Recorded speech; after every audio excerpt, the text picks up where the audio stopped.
Well, Graham, we're certainly glad to see you back. From all accounts, you ran into a bit of trouble. Yes, we certainly did, Leslie.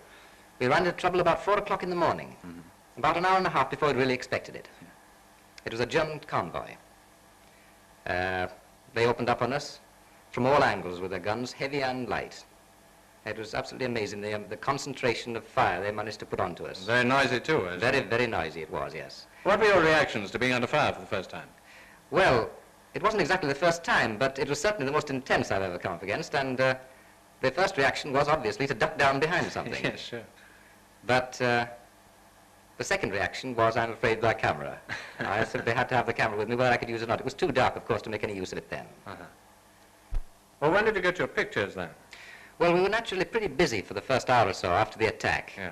You see, the engine had been put out of commission for one thing. We had a number of casualties on board. They had to be attended to. It wasn't easy in the darkness. Some of them were very badly hurt. And the guns had all been put out of commission, the heavy armament. They were doing what they possibly could to get things back into shape again. But by the time daylight came, we saw that it was pretty hopeless and that we'd have to be tugged home. We at that time spotted 1 or 2 of the little flotilla of landing craft that we'd piloted over the previous night, and one of them came alongside. We took on commandos who took over our small arms, such as Lewis guns and so on, and then we started back at a painfully slow pace through the minefields, which we occasionally drifted into when the little craft broke down, but she did a good job of work and she got us through all right. And that's how you got your pictures? Well, there's a lot of stuff taken, yes, quite a lot of stuff taken on that journey.